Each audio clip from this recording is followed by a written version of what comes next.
quando a gente pega as informações que chegam no consultório de psiquiatria, de psicologia, hoje em dia, já de poucas décadas para cá, os pedidos de ajuda que chegam da televisão, da rádio, por e-mail. Então, a grande parte das pessoas que estão procurando uma ajuda são pessoas que estão sofrendo com algum tipo de ansiedade, algum tipo de depressão. Então, eu queria falar para vocês hoje, assim, numa panorâmica mais geral, sobre esses dois tópicos principais: ansiedade e depressão. Evidentemente, eu vou falar uma coisa mais geral, a gente não vou esgotar o assunto, impossível fazer isso, mas colocando os dois temas juntos, né? Mas vocês vão ver como que está aumentando muito esse sofrimento na humanidade, as coisas não vão melhorar, infelizmente, a Bíblia fala disso. Então, do ponto de vista psicológico, médico, psiquiátrico, o mundo está adoecendo e você pode aprender a se proteger, a se preservar, a ter algumas informações que vão ajudar a não cair nesse grupo de pessoas que têm sofrido com esse problema aí. Eu sou médico psiquiatra, mas eu parei de atender consultas desde 2020 para cá, porque eu senti esse chamado para trabalhar na área de comunicação. Trabalhei 40 anos em consultório e também em interconsulta hospitalar. Trabalhei 26 anos para o Hospital Adventista no Rio de Janeiro, na subida do Corcovado. Mas eu parei com esse atendimento clínico para me dedicar à educação em saúde mental pela rádio, pela TV, palestra, escrever. Estou preparando um novo livro, vou mostrar agora um pouquinho do que eu já escrevi. Então, eu estou nessa área, deixei a clínica e entrei na área de comunicação, né, que foi um chamado que eu senti de Deus. Realmente, em termos financeiros, é um baque violento, mas quando Deus chama, nada falta, né? E o dinheiro não é mais importante. Vamos pensar então um pouquinho nessa questão. Você quer melhorar de sua angústia e depressão? Agora eu comecei a reativar o Instagram, porque quando eu tinha um programa sozinho na TV, a equipe de produção tocava o Instagram para frente. Depois parou o programa, mudou, eu não mexi mais nisso. Agora que eu estou retomando o Instagram. E o TikTok eu aprendi com a Rafaela, lá do departamento de web da Novo Tempo. Ela me ensinou a fazer uma gravaçãozinha para o TikTok. Estou colocando ali uns videozinhos também. Está começando agora. Tem muita besteira no TikTok, mas tem coisa boa também, né? Interessante. Salmo 34:4 é um salmo muito lindo, que diz assim: busquei ao Senhor e Ele me respondeu, livrou-me de todos os meus temores. Eu vou falar daqui a pouquinho cientificamente sobre como que está a estatística, a epidemiologia da depressão e da ansiedade, mas está ficando muito claro para algumas pessoas como que sem uma base espiritual você não consegue levantar ou se sustentar. Alguns cientistas no mundo têm estudado essa conexão entre saúde mental e espiritualidade e verificado a importância da espiritualidade. Gente famosa no mundo, na área científica, sobre esse assunto, por exemplo, o Dr. Harold Koenig, Universidade de Duke, na Carolina do Norte. Já troquei ideia com ele, recebo a newsletter deles por e-mail. Ele mandou um trabalho para mim sobre alcoolismo e a espiritualidade, como que a espiritualidade pode ajudar a lidar com questões ligadas diretamente ao abuso ou à dependência do álcool. Dr. Sloan, Dr. Pargament, Dr. John Raymond Petit, de Harvard, são os cientistas que estudam essa conexão entre saúde mental e espiritualidade. Então, a gente vê que a Organização Mundial da Saúde fala que a depressão deverá ser a doença número 1 do mundo, não a que mais mata, mas a que mais afeta as pessoas. Ou seja, o mundo está entristecendo. Por que será, né? Por que o avanço da tecnologia? Por que a IA? Por que tanta coisa maravilhosa que tem na tecnologia realmente, inclusive na área médica, né, cirurgia robótica e tudo isso? Por que a tecnologia não está conseguindo segurar a tristeza das pessoas? Então, essa é uma projeção que a Organização Mundial da Saúde fez. O mundo está entristecendo, apesar de tanta falsa alegria de entretenimentos que tentam produzir, com filmes, seriados, esporte, música, shows. Por que algumas pessoas famosas se suicidam? Por que algumas pessoas famosas têm 3, 4, 5 casamentos? Por que algumas pessoas famosas entram no mundo das drogas? O Brasil é um país com mais ansiedade no mundo. 9,3% dos brasileiros sofrem de ansiedade excessiva. Bastante coisa. 68% dos brasileiros sentem ansiedade, nervoso e tensão. Tem os fatores sociais, fatores políticos, fatores emocionais, fatores nutricionais. São vários fatores. De novo, voltando aqui na Bíblia, Salmo 55, é interessante esse versículo aqui, essa passagem que diz assim, 55, 22. Lança o teu cuidado, a tua preocupação, a tua ansiedade, lança sobre o Senhor, e Ele te susterá, nunca permitirá que o justo seja abalado. Eu acho que o grande desafio é você pegar uma passagem como essa e tirar de religião e colocar na prática da vida. Porque muita gente religiosa usa textos como esse, explora os outros, explora dinheiro, fica pedindo dízimo, fica tal. Então, sabe, essas passagens que estão na Bíblia, que falam sobre comportamento, elas têm uma praticidade na nossa vida. Existe uma diferença entre a pessoa ser religiosa e ser espiritual. Tem muitas pessoas que são espirituais e que não são religiosas, não frequentam nenhuma igreja, mas elas estão abertas para a luz da vida. Você quer um exemplo da Bíblia? Uma vez teve um centurião, que era um chefe de um batalhão de soldados romanos, pagão, não acreditava em nada, nenhum Deus, nada. E ele falou para Jesus assim, olha, se o senhor disser uma palavra, o meu servo vai ser curado. Aí Jesus olhou para a multidão, olhou para ele e falou assim, eu nunca vi uma fé dessa na igreja de vocês aí. E ele disse, vá que o teu servo já está curado. Então aquele homem, ele era espiritual, mas não tinha uma religião.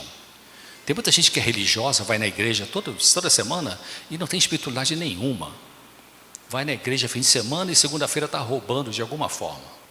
Ou está mentindo, ou está trapaceando.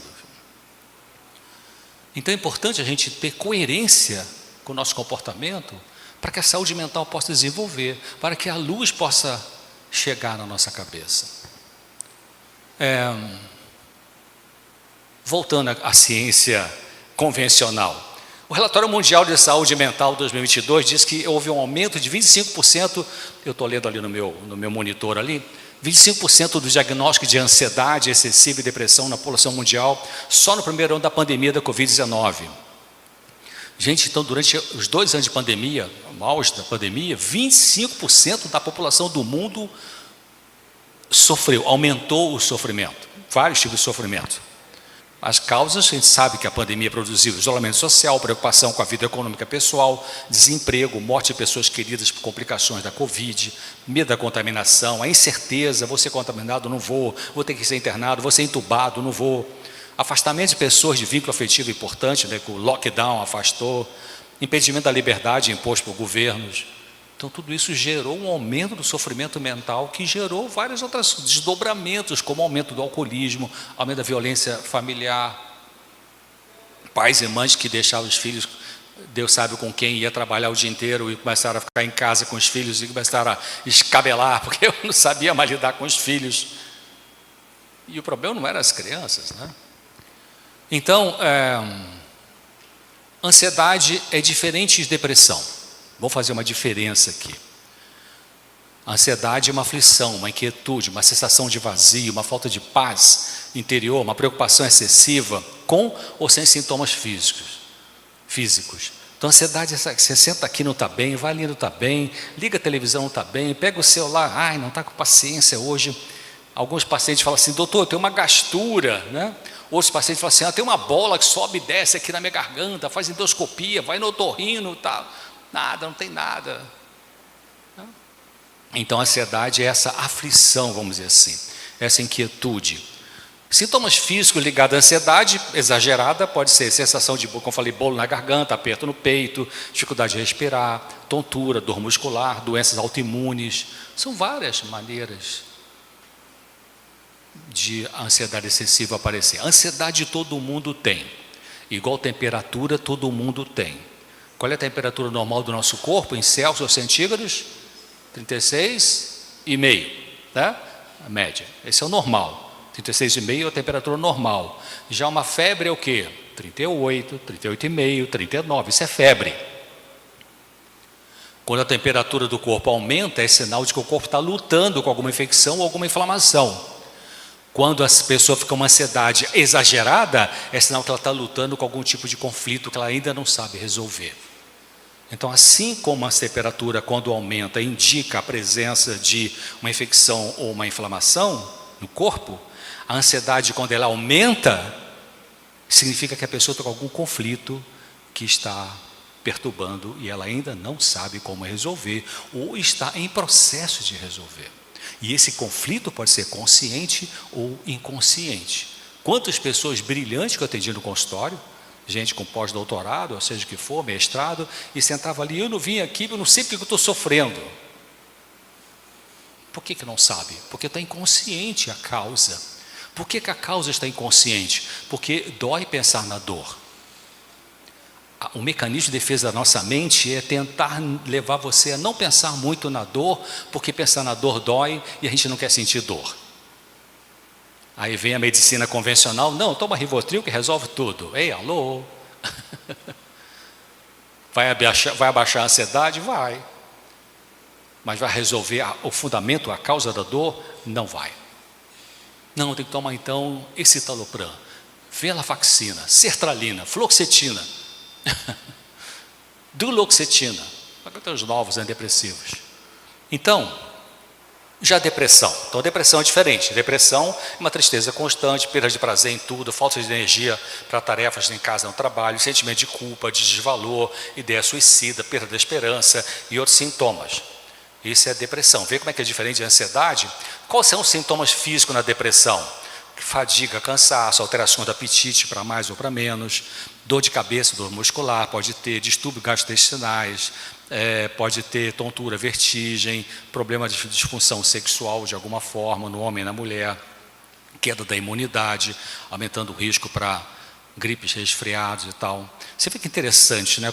O corpo está sempre junto com a mente. Sempre junto com a mente. Nunca uma doença é só do físico, ou é só da mente, ou é só do espiritual. É tudo junto. O que é uma doença autoimune? Doença autoimune, né? Vitiligo, psoríase, artrite, diabetes tipo 2, esclerose múltipla. Doença autoimune é o corpo atacando ele mesmo.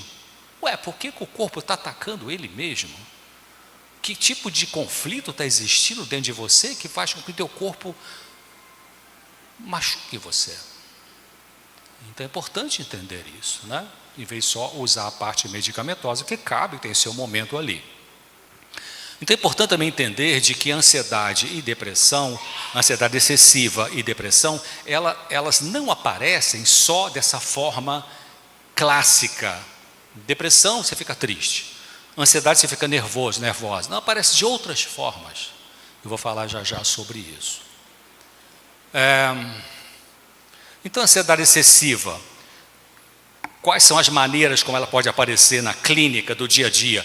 Crise de pânico, sentimentos catastróficos, dificuldade com sono, incapacidade de ficar calmo, dificuldade de concentração, fobia. O que é fobia? Fobia é um medo exagerado.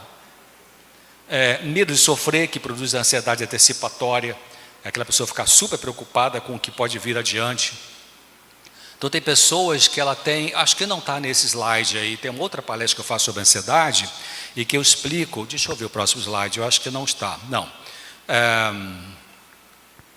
A gente pode estudar ansiedade também assim, ansiedade de estado e ansiedade de traço. O que é isso? Ansiedade de estado é você ter uma ansiedade normal, lá dentro da normalidade, e acontece um evento na sua vida, vai fazer uma prova do Enem, vai fazer um concurso público, vai ter uma entrevista para um novo emprego, vai fazer a prova do Detran. Naquele dia, sua ansiedade aumenta e depois ela volta para o normal quando passar aquele evento ali, né? Isso é ansiedade estado. Já ansiedade traço, o nome já está dizendo, ansiedade traço é uma pessoa que já tem um traço, já tem uma característica, já tem uma tendência desde sempre. Eu tenho um casal de filhos, tenho 5 netos já, são diferentes. Mesmo pai, mesma mãe, mesma escola, mesma comida, mesma religião, é diferente. As crenças são diferentes umas das outras. Por isso que tem que observar, porque algumas precisam mais atenção do que outras. Nessa questão de, eu crio meus filhos tudo igual. Ei, alô, cuidado, porque são diferentes. Uns são mais sensíveis do que outros. Então, nessa ansiedade traço, tem uma criança que ela já é mais ansiosa do que a outra criança.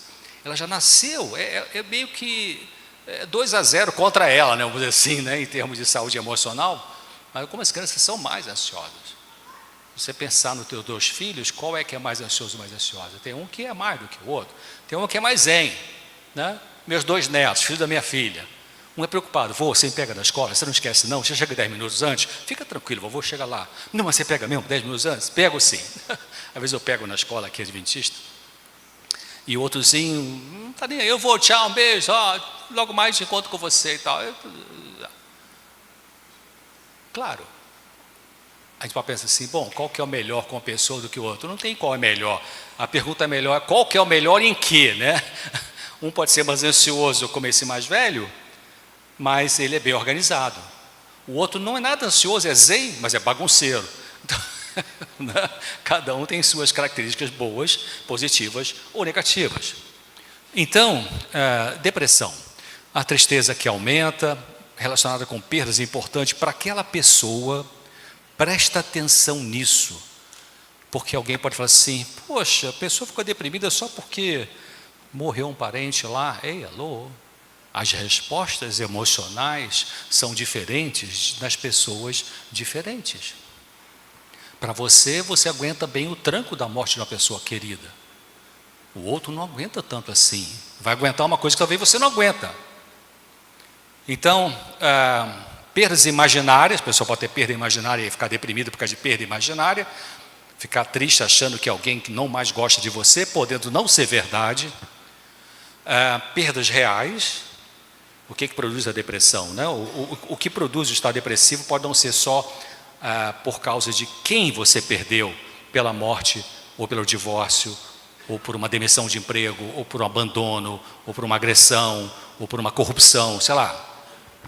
Às vezes o que produz o estado depressivo é o que o deprimido perdeu com aquela perda. Qual o significado dessa perda para você? Já atendi gente mulher, que veio ao meu consultório com uma depressão grave, depressão pode ser leve, moderada e grave, por causa de um divórcio. Mas já atendi mulher que veio ao meu consultório por causa de divórcio e não estava com depressão. Então não é o divórcio que produz a depressão, é o significado do divórcio na cabeça dessa pessoa. Geralmente quando você coloca exagero de retorno afetivo em cima de alguém humano, quando esse alguém machuca você, dói muito mais do que se você não tivesse colocado tanta expectativa de retorno no ser humano. A única pessoa nesse planeta que nunca vai frustrar você chama-se Jesus Cristo. Desse planeta que eu digo, seres humanos, né? Mesmo assim, a gente vive algumas situações, mas por que Deus permitiu isso na minha vida? Ai, meu Deus, tal.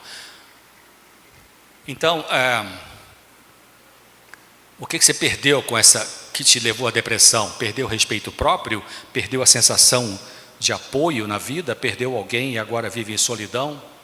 Então é importante a gente entender isso. O deprimido, quando vai procurar um tratamento, ele precisa ser ajudado em algum momento para entender essas coisas, em vez de querer fazer o tratamento só baseado em fluoxetina, citalopram, né, os antidepressivos. Porque os antidepressivos podem aliviar o sentimento de tristeza? Sim, pode. Realmente é chato para nós profissionais e para o paciente, porque demora de 4 a 6 semanas para ter efeito. É diferente de um tranquilizante. Então, um tranquilizante, né, o prazolam, bromazepam, diazepam, rivotril, clonazepam, essa turma, toma agora via oral, em 40, 50 minutos faz efeito, para acalmar, para diminuir a ansiedade. Mas um antidepressivo, não existe um antidepressivo que você está muito triste, toma agora, daqui a 2 horas você está ótimo. Não existe. Lamento dizer, mas não existe. É igual antibiótico, tem que tomar uma sequência para lá na frente começar a fazer efeito, e mesmo assim pode não fazer, porque talvez, não vou dizer outra frase, os mesmos medicamentos produzem resultados diferentes em pessoas diferentes. Lexotan, que é o bromazepam, 3 e 6 miligramas. Eu atendi paciente que nunca usou medicação psiquiátrica, usou um bromazepam de 3 miligramas, dormiu 10 horas. E atendi uma moça jovem que ficou viciada em bromazepam, tomava 20 por dia e estava ligada. 20 comprimidos por dia. Então, outras causas de angústia: violência social, corrupção política que prejudica o bom funcionamento da sociedade. Isso afeta a nossa cabeça. O egocentrismo, exploração das pessoas por empresas gananciosas, competição no ambiente de trabalho, vazio dos entretenimentos que tira as pessoas de pensar no sentido da vida e preparo para o fim desse mundo doente. As indústrias do entretenimento são especialistas nisso, né? Tirar você do foco principal. Não gaste seu tempo preciosíssimo na Netflix, gente, não sei lá o que for. Acho muito bonita essa paisagem, né? Jesus gostava muito da natureza quando ele viveu aqui 33 anos e meio, mais ou menos. E sempre que ele podia, ele ia para a natureza. Não ia para o shopping, ele ia para a natureza. Vá mais para a natureza e menos para o shopping. Às vezes, quando eu vou no shopping com meus netos, em praça de alimentação, se é um dia feriado assim, ou domingo, e eu vejo uma mãe com um bebezinho recém-nascido, cara, me dá vontade de falar assim: mulher, leva esse bebê para casa, pelo amor de Deus. Bichinho recém-nascido, saiu da barriga, silêncio, está lá aquela zoeira. Sabe, deve ser um trauma naquele bebê ali. Então, interessante que nesse livro de João, primeira carta de João, capítulo 1,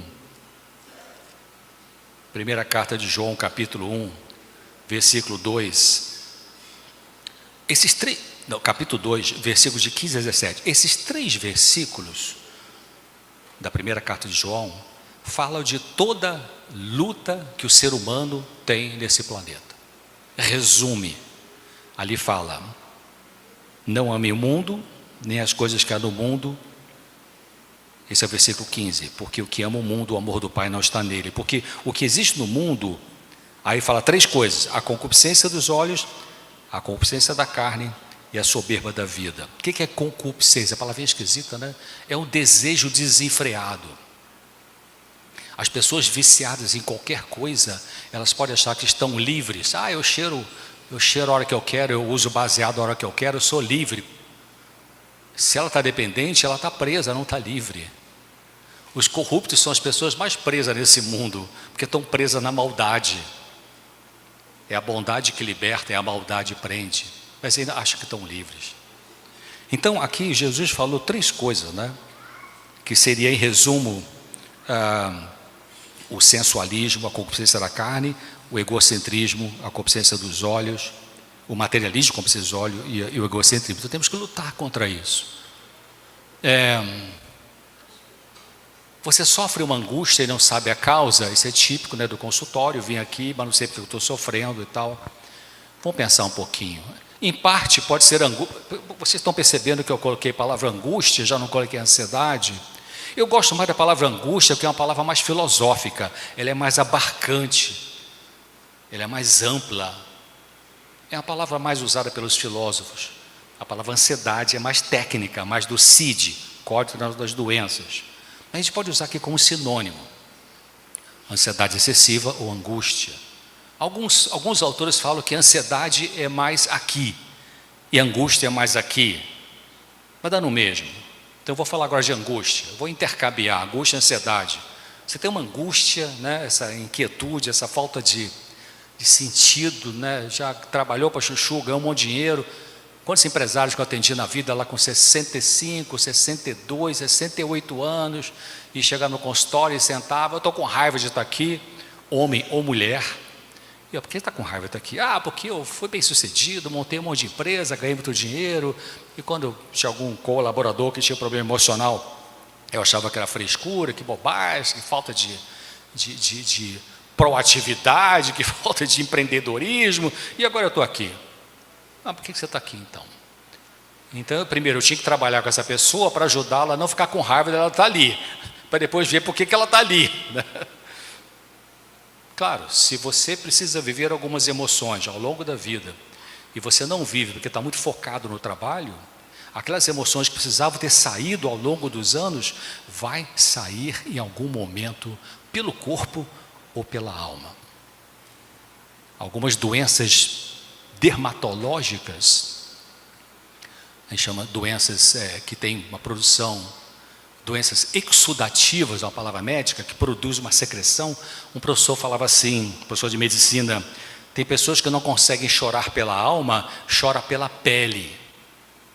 Então vai ter lesão na pele que tem secreção. O corpo fala muita coisa, né? Então, se a pessoa sofre angústia e não sabe a causa, em parte pode ser angústia existencial que todos temos e que pode se confundir com questões de relacionamento conjugal, familiar, com amigos. A solução para a angústia, o que é angústia existencial? Queridos, lamento dizer, mas o bebezinho que nasceu agora aqui no hospital aqui de Jacareí, Antônio Afonso, sei lá qual hospital, Alvorada, já nasceu com angústia. Lamento dizer. O bichinho já tem essa coisa que os filósofos chamam de angústia existencial. E a Bíblia chama de sofrimento por causa do pecado.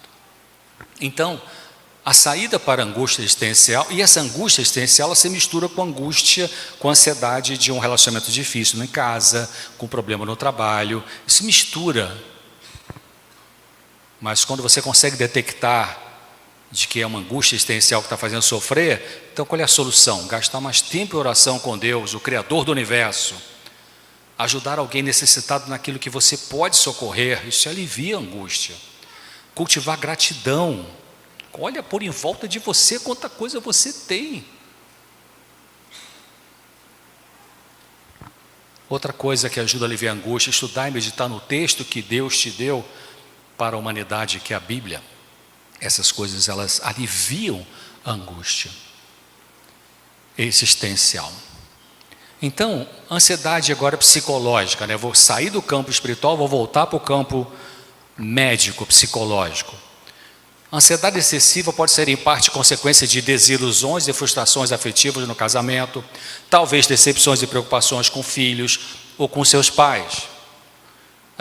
Ansiedade exagerada é um alarme, é um sinal de que alguma coisa está perturbando, incomodando emocionalmente. Então pode ser resultado de traumas da infância, de ter sido vítima de abusos verbais, físicos ou sexuais, praticados por pessoas importantes na vida ao longo da infância e da adolescência. Porque quando a criança vive num ambiente familiar disfuncional, o pai agressivo, a mãe autoritária, essa criança sofre ansiedade. Tem pessoas que pensam, criança não sente problema emocional, criança não tem angústia, porque criança brinca e joga bola, brinca de boneca, de carrinho, de Lego, de patrulha canina, sei lá, né, esses brinquedos aí. Mas a criança tem ansiedade, a criança tem angústia. A criança não manifesta. Você nunca viu uma criança de 5 aninhos falar assim, mamãe, estou com uma angústia, né? Ela não sabe o que é angústia. Como é que a criança manifesta a angústia que ela pode ter? Pelo comportamento. Volta a fazer xixi na cama quando já conseguia controlar. A gente chama de enurese noturna. Ela fica com fobia escolar, ansiedade de separação, gruda no pai e na mãe, não larga. Se você está aqui se assistindo a palestra e sua mãe vai, pô, só ali pegar minha bolsa que eu esqueci naquela criança. Não, não vai não, fica comigo. É uma forma de aparecer essa insegurança, essa ansiedade. A criança fica agressiva, fica chutando os outros na escola, morde, né, irritabilidade. Bom, então, ansiedade excessiva, ela pode se manifestar como fobia, como pânico, inquietude, somatizações. Crise de pânico é uma das maneiras da ansiedade excessiva aparecer. Fobia pode ser simples, pode ser social, é uma das maneiras da ansiedade excessiva aparecer. As manias, tem pessoas famosas com transtorno obsessivo compulsivo, que são manias, né? Roberto Carlos, o cantor romântico, ele tem TOC, transtorno obsessivo compulsivo. Entra no site oficial dele, lá no final tem links para você entender o que é o TOC. Ele entra por uma porta, tem que ser pela mesma porta, não pode ser por outra porta. Aquele jogador Beckham, ele tem que ser tudo 4 pares, 2 pares de chuteira, 4 pares de copo, 8 pares de copo, não pode ser ímpar, senão fica agoniado. Harry Potter, no ator de Harry Potter, também toque. E outros, a Luciana Vendramini, essa atriz, quem mais? Estou lembrando agora aqui, sofrimento com ansiedade excessiva.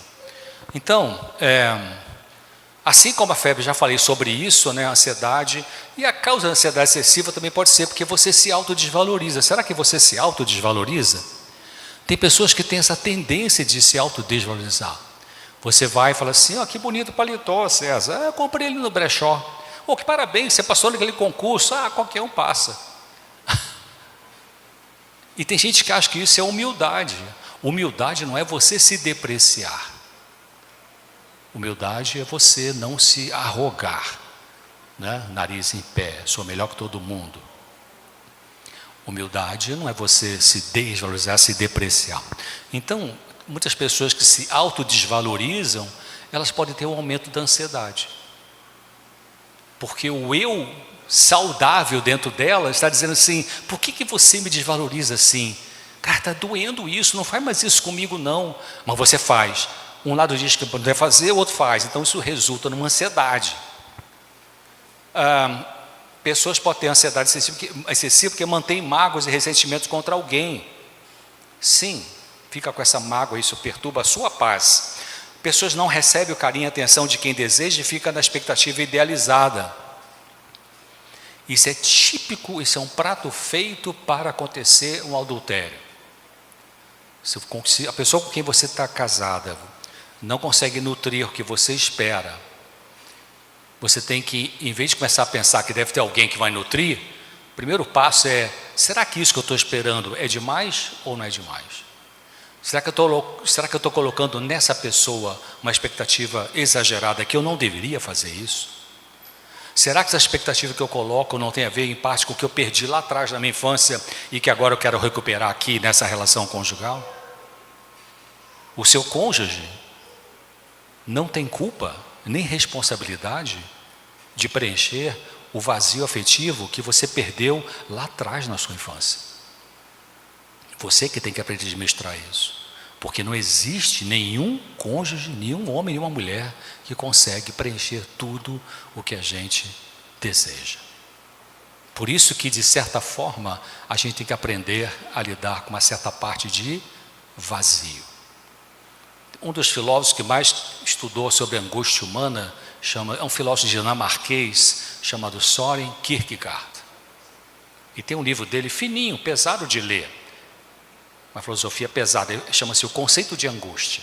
Se você espremer esse livro, tirar uma frase, seria: aquele que aprendeu a lidar com a sua angústia, aprendeu o mais importante.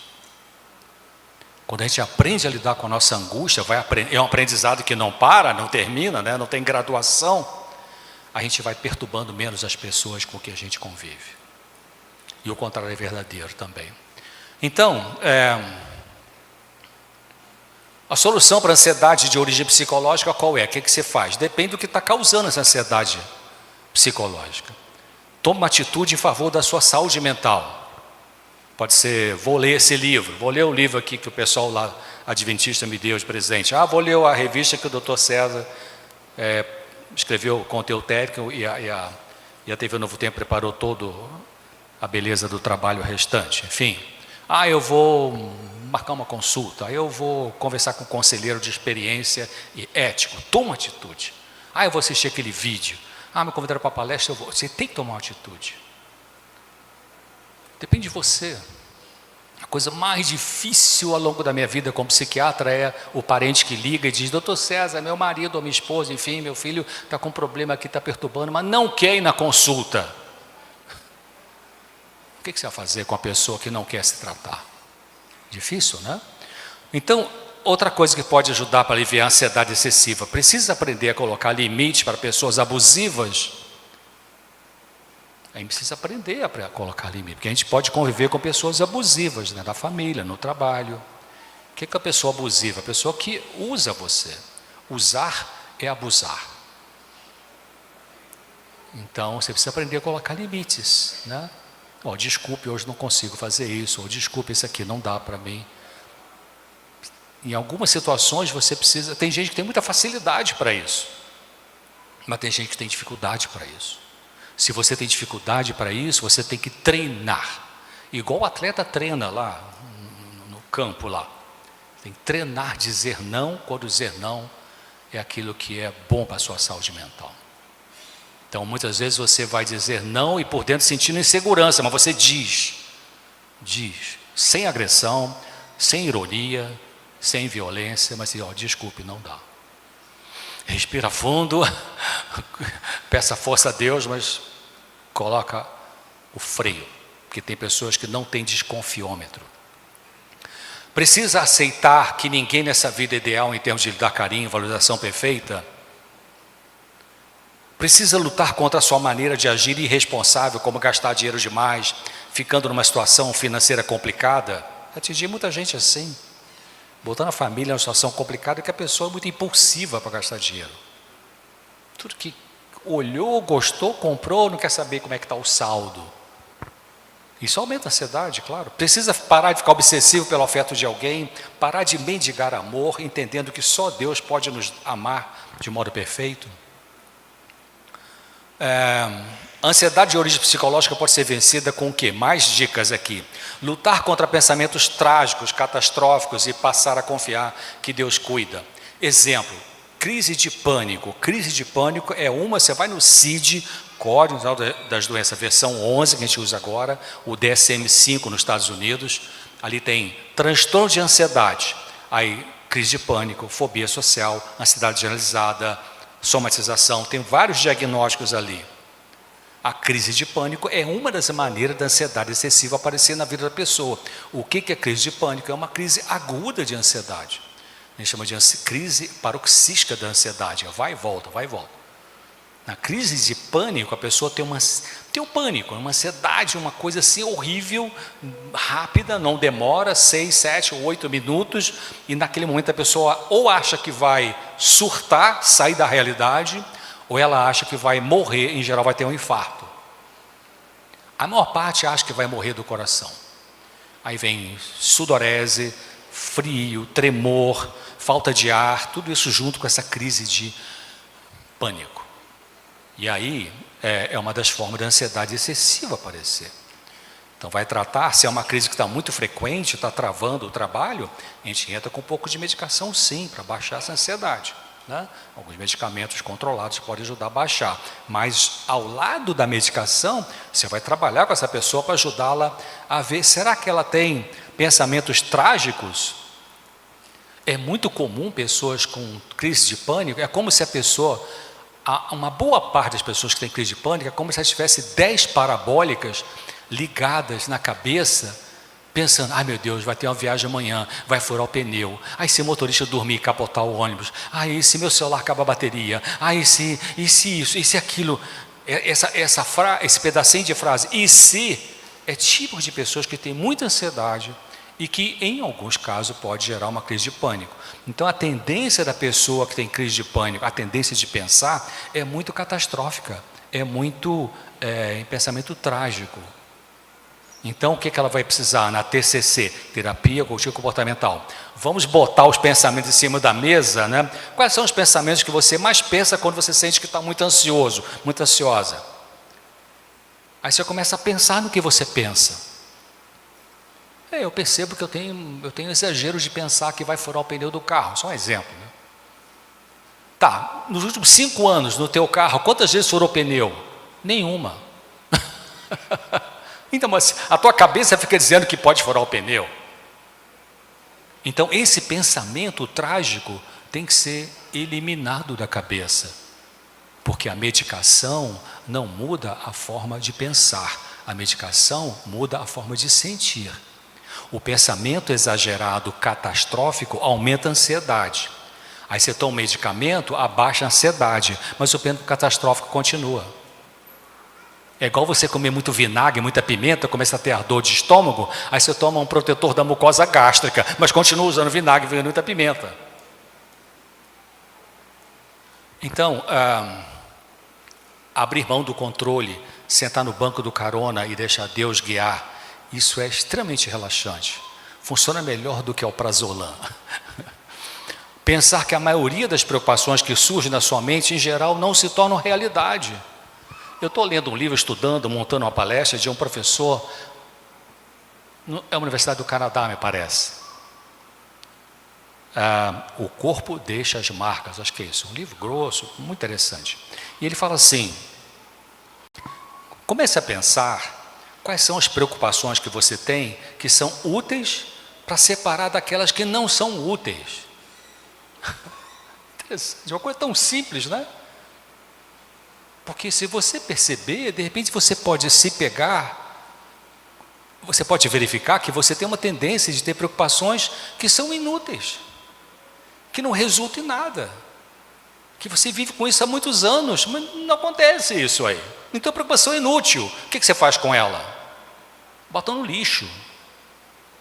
Mas é tão difícil, doutor César, quando me pego já estou preocupada com aquilo. Tá, é difícil sim, é verdade, não é fácil mudar a corrente dos pensamentos, mas é um treinamento, e esse treinamento você tem que fazer. Se você não fizer, você vai ficar ou sofrendo ou dependente do remédio. Então, as indústrias farmacêuticas não querem que a gente fale sobre isso, né? Então é importante também lembrar que você pode sofrer muita ansiedade se cultivar pensamentos negativos, vingativos na mente, vingativos também, né?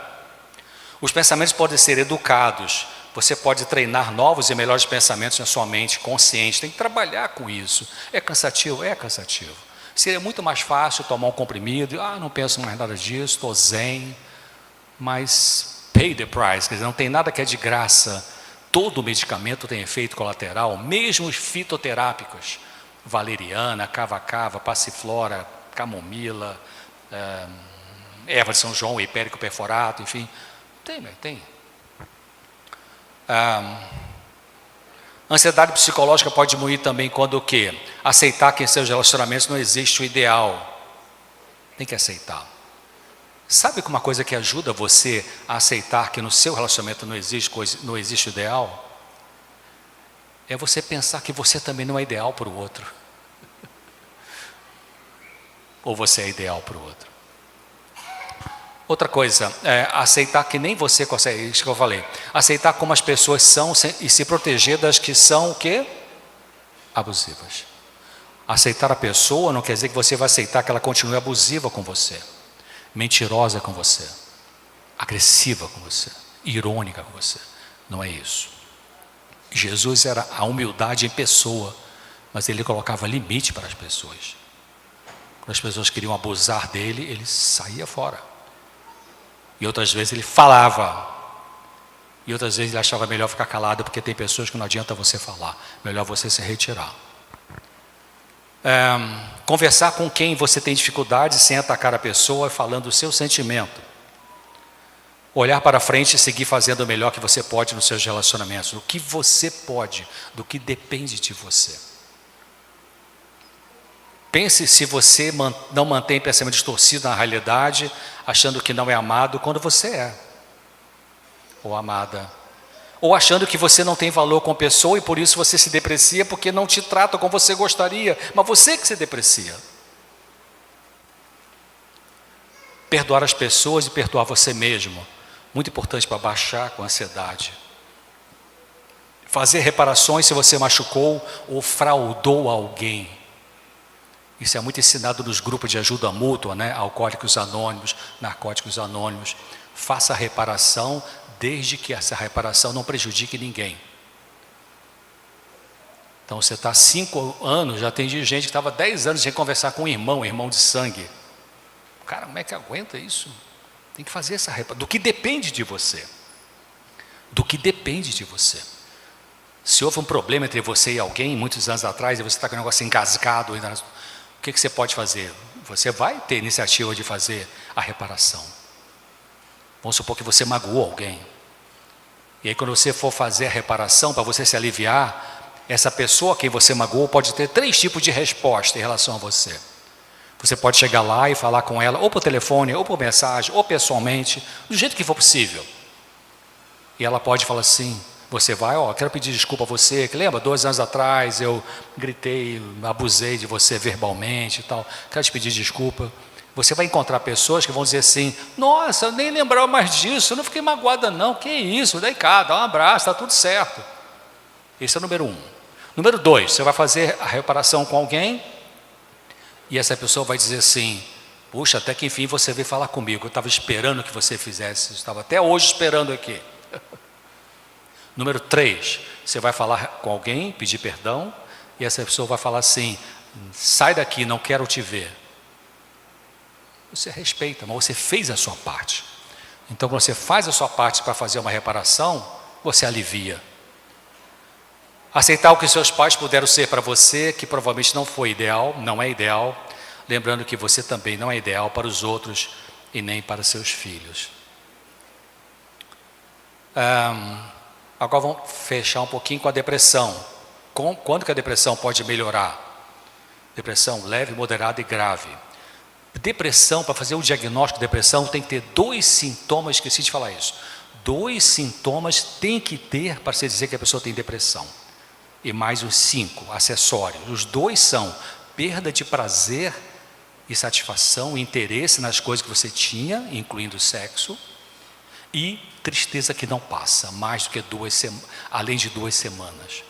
Tristeza que não passa e perda de prazer, de interesse nas coisas que antes você gostava. Junto disso vem falta de energia, ideia suicida, perda de apetite, aumento do apetite, insônia ou hipersônia. Então, como é que pode melhorar com a depressão? Você viver o lamento, viver o luto, chorando, desabafando, sem desespero, sem se expor para pessoas inadequadas. Então você vai viver um luto, né? O luto é um processo normal de a gente sentir tristeza por alguma perda que foi importante para a gente. Alguns cientistas falam que o luto normal pode ser de 3 meses até 1 ano. Então, depende, o tempo de luto pode ser maior ou menor, mais sofrido ou menos sofrido, dependendo da qualidade do vínculo com a pessoa com quem você perdeu. Uma coisa é você ter um vizinho, que você gosta desse vizinho, dessa vizinha, e ter uma amizade de muitos anos e a pessoa morreu. Você vive um luto. Outra coisa é o luto porque tua mãe morreu. Então, o vínculo faz a diferença do como você e como que você é como pessoa, vai fazer a diferença do tempo que você vai viver no luto. Quando aceitar os desapontamentos, também você consegue ir saindo da depressão. Quando você diminuir a expectativa de receber amor das pessoas, quando você parar de se rejeitar porque não é amada ou amado como você queria, e com isso você se auto-ataca.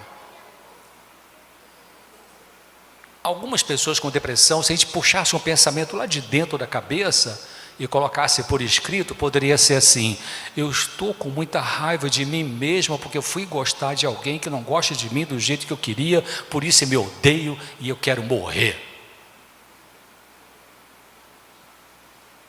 Percebe essa frase doentia, que deprime?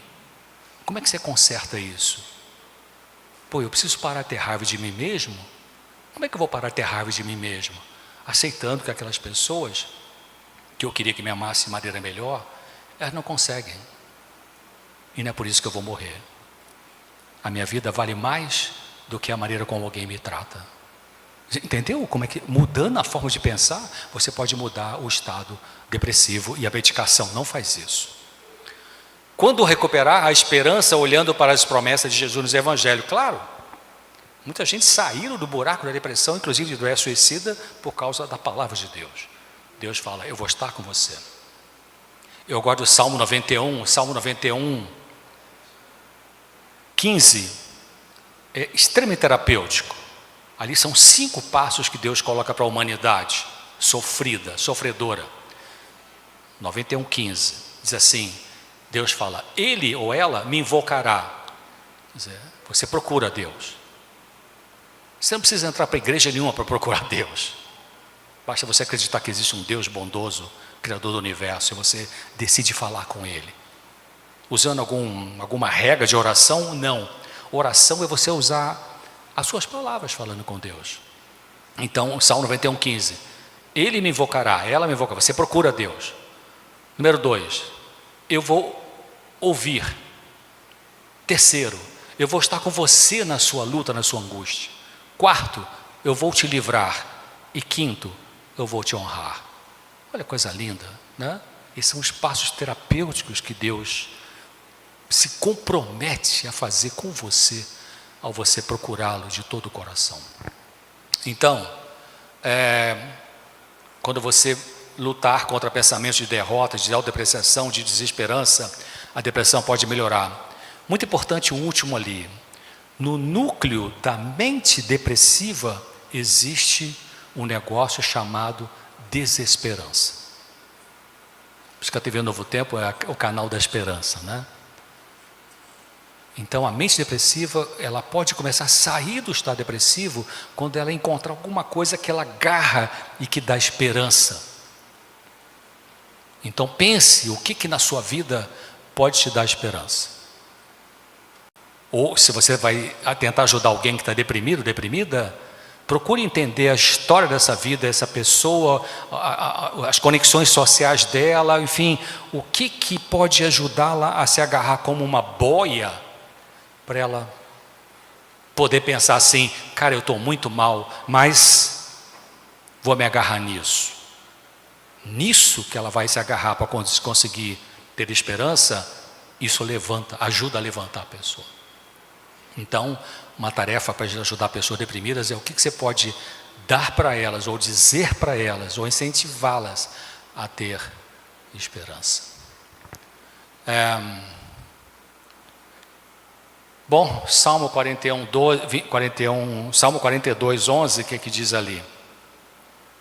Ali a imagem de duas pessoas jovens sofrendo, e a juventude está sofrendo hoje.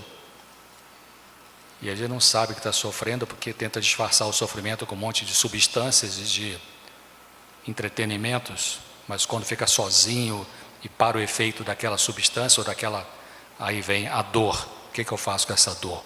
Salmo 42:11 diz, eu estou em Isaías aqui, Salmo 42:11 é um texto bonito que fala assim, por que estás abatido? Olha que interessante, né? Uma autoanálise, né, que o salmista está fazendo aqui. Por que estás abatida, ó minha alma? Por que te perturba dentro de mim? Espere em Deus, pois ainda o louvarei. Ele é a salvação da minha face e o meu Deus. Quer dizer, o salmista estava lutando com ele mesmo. Por que eu estou tão triste assim? Faça essa pergunta e espere a resposta, porque ela vai chegar para você. Não necessariamente com um profissional. Resumindo, para terminar, existe a angústia existencial e a angústia psicológica. A angústia existencial é aquela que todo ser humano tem. Boris Becker foi campeão mundial de tênis anos atrás. Quando terminou o campeonato final em Wimbledon, ele era o número 1 de tênis do mundo. Voltou para o hotel e falou assim, o que eu faço agora que eu sou o número 1? Michael Jackson ganhou mais um Grammy, mais um prêmio, voltou para o hotel e falou assim, ganhei mais um Grammy, o que mais? Como é que é o nome daquele cantor espanhol romântico? Julio Iglesias, tem uma ilha paradisíaca. Ele falou assim, o que eu faço com essa angústia? Então, resumindo, existe a angústia existencial e a psicológica. A existencial tem a ver com a parte espiritual da sua vida. E a psicológica tem a ver com situações de família, de casamento, de relacionamento, de trabalho. Para lidar com a angústia existencial, o que a gente viu? Oração ao Deus bondoso, Criador do universo, estudo, meditação na Bíblia, compartilhar a verdade de Deus que Deus vai te mostrando por pregações, estudos bíblicos, natureza.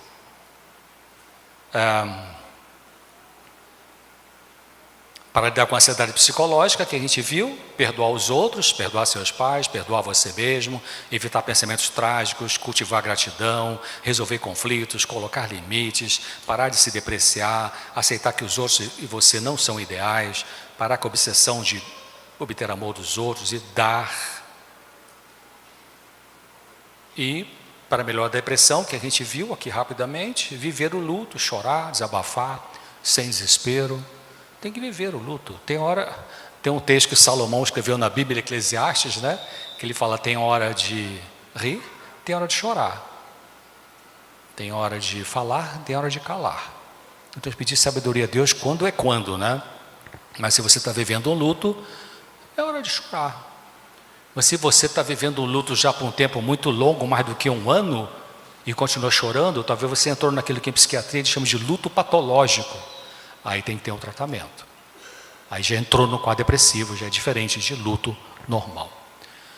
Para sair da depressão, aceitar os desapontamentos, aceitar não é concordar, mas é parar de brigar com a realidade, diminuir a expectativa de ter amor ideal, parar de se rejeitar, se é que você faz isso consigo mesmo, recuperar a esperança olhando para a promessa de Jesus nos evangelhos, que é uma forma poderosa de nos ajudar, lutar contra pensamentos de derrota, de autoapreciação, de desesperança, lutar com isso, né?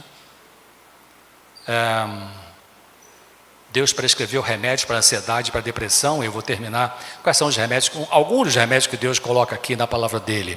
Está lá na carta de Pedro, capítulo 5, versículo 7. Lance sobre ele, sobre Jesus, toda a sua, o quê? Ansiedade. Porque ele tem... O que ele tem cuidado de você? Ele cuida de você. Queridos, a gente precisa... Como é que eu vou dizer isso? Ver como colocar as coisas espirituais no dia a dia da nossa vida. Quando esse texto fala isso, lance sobre Jesus sua ansiedade, porque Jesus cuida de você, é uma realidade isso. Você tem que descobrir essa realidade. Quando você descobre essa realidade, você se alivia. Isso é espiritualidade. Mas tem gente que pode ler esse texto, saber em grego, né, foi escrito no Novo Testamento, ou saber em hebraico, a língua do Antigo Testamento, e bate e volta. Então, mergulhe na relação com Deus individualmente. Outro texto, é o último dessa tarde, Lamentações, está no Antigo Testamento, capítulo 3, versículo 21 a 26, mas ali eu coloco um resumo. Quero trazer à memória aquilo que pode me dar esperança. Quero trazer à memória aquilo que me pode dar esperança. Então, quando você estiver vivendo uma situação difícil, dolorosa, triste, pense, pergunte, Senhor Deus, o que eu posso pensar aqui nessa situação trágica que me dá esperança? Qual é a boia, qual é a âncora que eu posso segurar? E Deus vai te mostrar. Tá bom? Era isso que eu queria falar para vocês. Eu queria terminar com esse texto para incentivar você a estudar essa palavra aqui, queridos, que claro que é usado de maneira muito errada por muitas igrejas para tirar dinheiro dos outros, para fazer guerra santa, tudo isso, mas tem gente que usa e vive melhor. Ali diz, nesse livro chamado Educação, a energia criadora que trouxe a existência aos mundos está na palavra de Deus. Olha que interessante. Essa palavra comunica poder, gera vida. Cada mando é uma promessa, aceito voluntariamente, recebido na alma, na mente, traz consigo a vida do ser infinito, transforma a natureza, cria de novo a alma, a imagem de Deus. Então, a energia criadora que trouxe a existência ao mundo está aqui dentro. Esse é um livro diferente. É um livro diferente. E a última passagem diz, a vida de Cristo que dá vida ao mundo está aqui dentro. Quando eu comecei a estudar a Bíblia, eu terminei medicina com 24 anos de idade e conheci o Evangelho com 25 anos de idade e fui batizado com 25 anos de idade na Igreja Adventista Sétimo Dia. Vim de uma família extremamente católica, graças a Deus. E aí, um dos primeiros textos bíblicos que marcou a minha mente foi Salmo 119, 50, que diz, o que me consola na minha angústia é que a tua palavra me vivifica. Vivifica significa me dá vida. O que me consola na minha angústia é que a tua palavra me dá vida. E eu incentivo vocês a estudarem mais essa palavra, porque ela dá vida e saúde. Tá bom? Doutor César, nitidamente eu posso perceber quanta gente o senhor já ajudou. É um ministério de verdade.